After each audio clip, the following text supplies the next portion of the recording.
Hello good morning बच्चों।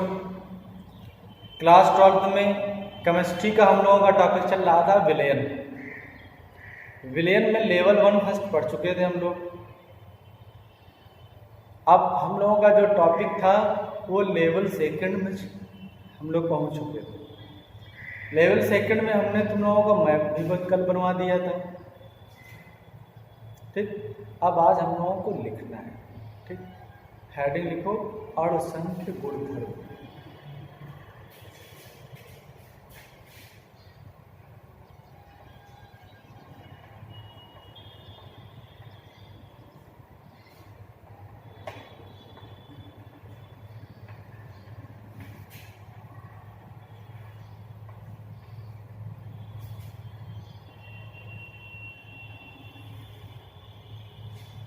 अणुसंख्य गुणधर्म।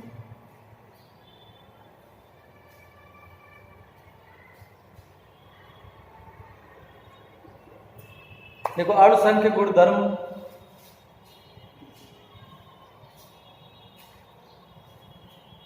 विलेय के आयनों की संख्या पर निर्भर करता है। अणुसंख्य गुणधर्म विलेय के आयनों की संख्या पर निर्भर करता है। ठीक, ये हो। और देखो अगर जितने ज्यादा आयन होंगे उतना ज्यादा अणुसंख्य गुणधर्म होगा। इसके न्यूमेरिकल भी मिलेंगे। अगर इसको ऐसे लिखिए अणुसंख्य गुणधर्म अनुक्रमानुपाती क्या आयनों की संख्या।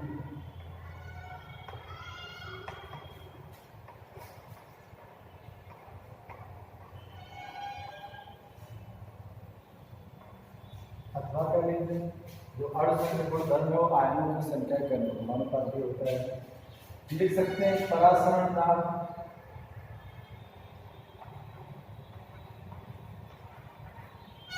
परासरण की क्या होता है अनुक्रमानुपाती होता है। लिखा जा सकता है वाष्प दाब में अपेक्षित होगा। वाष्प दाब में आपेक्षिक अवनमन।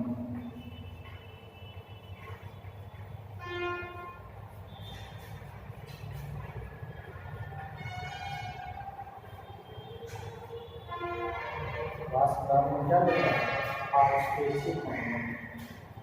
क्वथनांक लिख सकते हैं। क्वथनांक के अनुक्रमानुपाती होगा व्युत्क्रमानुपाती होगा हिमांक के व्युत्क्रमानुपाती होगा किसके हिमांक के व्युत्क्रमानुपाती होगा वाष्प दाब के।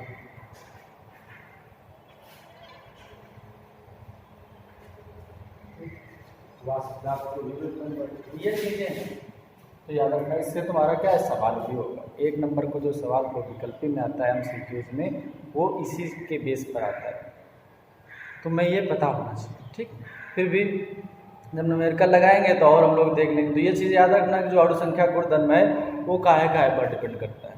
ठीक, जैसे हमने बताया कि वो विलेय के आयनों की संख्या पर डिपेंड करता है। जितने ज़्यादा हमारे विलेय के आयन होंगे उतना ज़्यादा ही क्या होगा अणुसंख्य गुणधर्म होगा। जितना ज़्यादा क्वथनांक होगा उतना ज़्यादा अणुसंख्य गुणधर्म होगा। अणुसंख्य मतलब होता है अणुओं की संख्या, उनकी प्रॉपर्टी जो कैसे वर्क कर रहे हैं।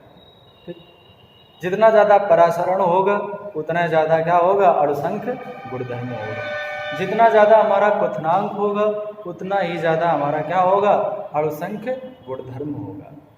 और कह सकते हो कि जो व्युत्क्रमानुपाती होगा किसके वाष्प दाब जितना ज़्यादा होगा उतना ही कम अणुसंख्य गुणधर्म होगा।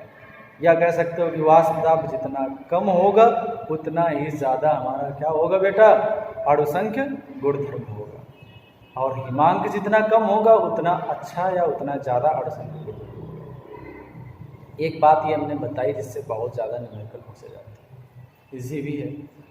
ठीक है, जब न्यूमेरिकल आएगा तो वहाँ पर भी बताएंगे।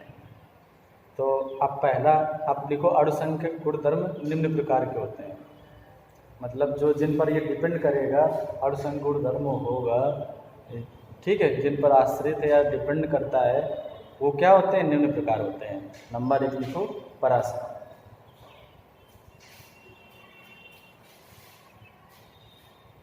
नंबर 1 क्या, परासरण।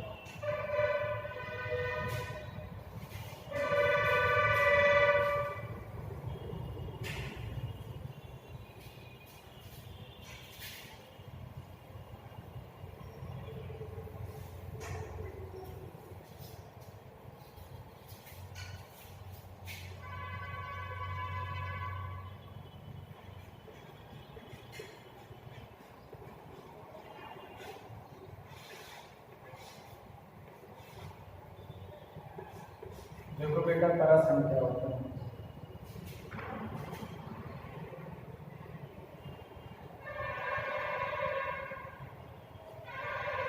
ये मान लो कोई पात्र है हमारा, और ये था कार्बन झिल्ली। ये क्या है, अर्थ कार्बन झिल्ली।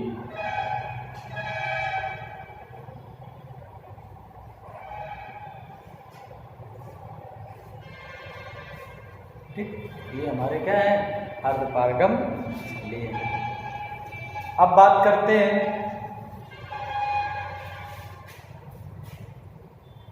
देखो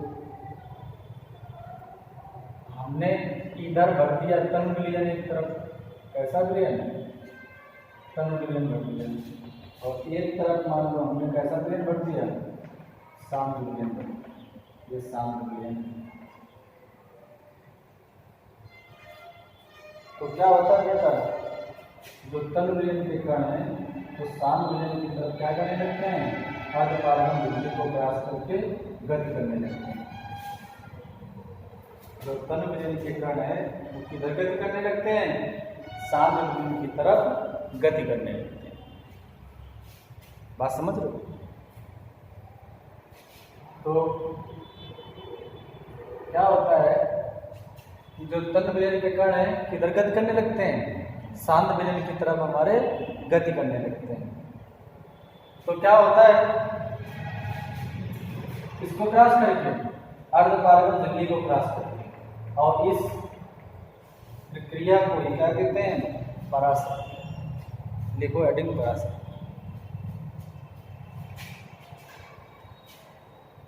देखो जब तनु विलयन के कण, जब तनु विलयन के कण, सब याद करते रहे ना, सब लिख के ना रखे रहे। देखो जब तनु विलयन के कण अर्धपारगम झिल्ली को, जब तनु विलयन के कण अर्धपारगम झिल्ली को क्रॉस करके या पार करके कह सकते हो, क्रॉस करके शांत विलयन की तरफ गति करने लगते हैं, शांत विलयन की तरफ गति करने लगते हैं,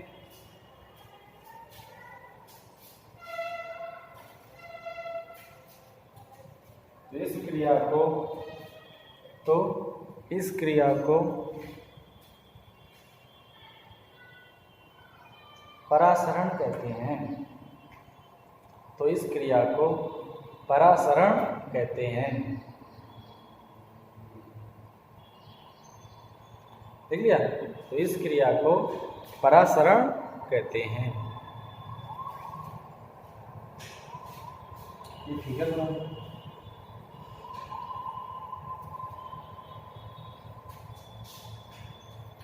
अब लिखो परासरण दाब, लिखो हेडिंग, लिखो परासरण दाब।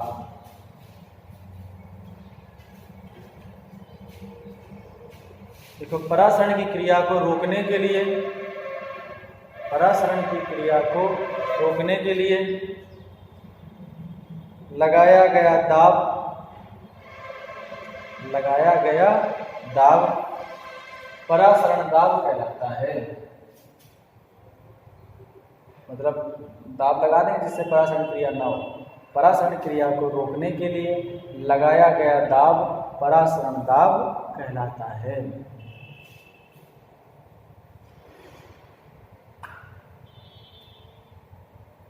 नोट करके लिखो।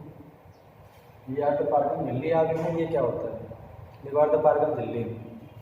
देखो ऐसी झिल्ली जो विलायक के कणों को आर पार जाने देती है, ऐसी झिल्ली जो विलायक के कणों को आर पार जाने देती है, वह क्या कहलाती है, उसे अर्धपारगम झिल्ली कहते हैं। ऐसी झिल्ली जो विलायक के कणों को आर पार जाने देती है, मतलब विलायक के कण ही आ जा सकते हैं, ठीक है, वो कोई नहीं, जो विलायक विलेख नहीं है, जो विलायक के कणों को आर पार आने देती है, उसे अर्धपारगम झिल्ली कहते हैं। जैसे बकरे का आशय, मतलब जैसे बकरे की झिल्ली होती है, कॉमा अंडे का छिलका, अंडे के छिलके के अंदर एक निकलता है ना, या अंडे का आशय, कॉमा जो अंगूर होता है, अंगूर का भी तो आशय होता है। जैसे अंगूर को देखा होगा तुमने कि धूप में रख दो तो सूख जाएगा, किशमिश बन जाएगा, किशमिश को पानी में डाल दो तो हमारा पानी क्या होता है, तनु होता है, और जो किशमिश के अंदर है वो कैसा होता है, सांद्र। तो वो जो झिल्ली है उसको क्रॉस करके तनु विलीयन जाते रहते हैं, जिससे क्या होता है, वो जो किशमिश से भी फूल जाती है। इस क्रिया को क्या कहते हैं, परासरण कहते हैं, ठीक है। तो ये हो गया अर्धपारगम। और भी हमारी कृत्रिम भी झिल्ली होती है, जैसे CO2 या FeCN का होल 6, ये हमारी कृत्रिम झिल्ली होती है। तो ये हमारा हो गया बेटा। तो अब कल हम लोग और इसके आगे कंटिन्यू करेंगे। ये अपना लिख लो और इनको याद करते रहो, थोड़ा थोड़ा बता रहे हैं, इनको क्या तैयार भी तुम्हें करना है, ठीक है। फिर कल मिलते हैं नेक्स्ट टॉपिक में इसी के आगे, ठीक है। तब तक के लिए जय हिंद।